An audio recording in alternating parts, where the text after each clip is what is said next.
इतने दिनों में महंगाई बढ़ी है, बेरोजगारी बढ़ी है, किसानों पे झूठे मुकदमे लगे हैं, अल्पसंख्यकों के साथ भेदभाव हुआ है, नफरत की राजनीति हुई है। इन्होंने लगातार सरकार में बैठ करके अधिकारियों के माध्यम से लोगों को सताया है, लोगों पे मुकदमे लगे हैं। यहाँ के पंचायत के चुनाव जिस समय देखे थे, उस समय क्या नहीं किया सरकार ने। इनके अधिकारी भारतीय जनता पार्टी के कार्यकर्ता नेता बन गए थे, जो चुनाव लड़ने वाले थे उनके पर्ची छीनने गए। पूरे देश ने देखा कि किस तरीके से गरीब माताओं बहनें जो फॉर्म भरना चाहती थी उनके कपड़े फाड़ दिए गए, साड़ी छीन ली गई। कोविड के समय पर देखा है लोगों ने कि किस तरीके से उनके परिवार के लोगों को ऑक्सीजन नहीं मिली, दवाई नहीं मिली, बिस्तर नहीं मिला। अब भारतीय जनता पार्टी का जाना तय है। इन्हीं तारीखों के लिए जनता इंतजार कर रही थी, किसान इंतजार कर रहा था, व्यापारी इंतजार कर रहा था, नौजवान इंतजार कर रहा था। 10 मार्च के बाद उत्तर प्रदेश से भारतीय जनता पार्टी का सफाया होगा। तो चुनाव के शुरू होने में लगभग सिर्फ 1 महीने का वक्त बचा है, लेकिन उस समय कोविड आ गया है, जिसके चलते 15 जनवरी तक सभी तरह की रैलियों पर पाबंदी लगा दी गई। खाली 5 लोग डोर टू डोर कैंपेन करेंगे। साथ में ये भी कहा गया है कि ऑनलाइन और वर्चुअल को भी प्रोत्साहन किया जाए। 15 जनवरी तक किस तरह से देखते हैं, जो क्योंकि समाजवादी की भी कई प्लान थे रथ यात्रा। इलेक्शन कमीशन ने जो शर्तें रखी उनका शर्तों का पालन होगा, और अगर वो डोर टू डोर कम लोगों के साथ और जो नियम बने उनका पालन करते हुए प्रचार करना होगा तो प्रचार करेंगे। ये इलेक्शन कमीशन को सख्ती सरकार के लिए रखनी चाहिए, क्योंकि सरकार यहां पर मनमानी करेगी। पिछले चुनाव में भी मैंने देखा कि किसी भी नियम को इस सरकार ने नहीं माना।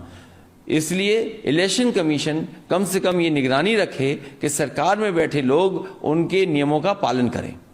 सर, एक और सवाल है इसी से जुड़ा हुआ। आज आपने अभी प्रेस कॉन्फ्रेंस करी थी। प्रेस कॉन्फ्रेंस में जब ये पूछा गया कि अगर वर्चुअल के लिए, जैसे अभी 15 तक है, उसके बाद भी अगर वर्चुअल के लिए कह दिया जाता है कि वर्चुअल रैलीज करनी है, तो आप किस तरह से देखते हैं? आपने ये कहा था कि आप इलेक्शन कमीशन से डिमांड करेंगे फंड की, क्योंकि ये पहली बार ऐसा हो रहा है कि कोविड के समय पर इलेक्शन हो रहा है, और इलेक्शन कमीशन भी तमाम नियमों को और तमाम नियम बनाए हैं।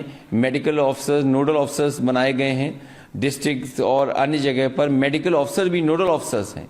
तो कहीं ना कहीं आशंका इस बात की भी है कि कोविड होगा या कोविड फैलेगा। और अगर वर्चुअल रैली के लिए हम जाएंगे तो उन पार्टियों के लिए कहीं ना कहीं इलेक्शन कमीशन को सोचना चाहिए, जिन पॉलिटिकल पार्टीज के पास, जिन पॉलिटिकल पार्टीज के वर्कर्स के पास अगर कोई इंफ्रास्ट्रक्चर नहीं है, वर्चुअल रैली के लिए तमाम चीजें नहीं है, तो आखिरकार वो कैसे करेंगे।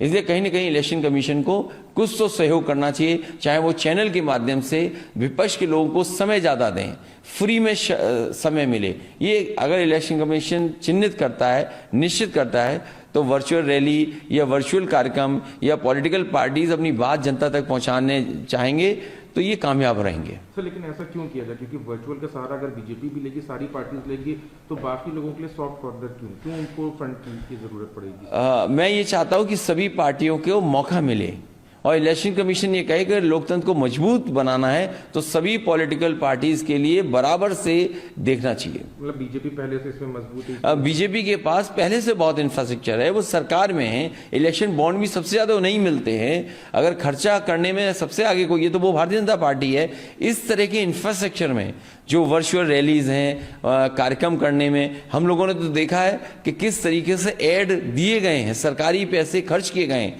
क्योंकि कल ऑबलाइज किया गया है चैनल, आज भी ऑबलाइज होंगे। इसलिए पॉलिटिकल पार्टीज जो विपक्ष में हैं उनको भी कहीं ना कहीं जगह मिलनी चाहिए, स्पेस मिलना चाहिए। अगर स्पेस नहीं मिलता है तो शायद वो पॉलिटिकल पार्टीज वो संसाधन नहीं जुटा पाएंगी अपने स्पेस के लिए।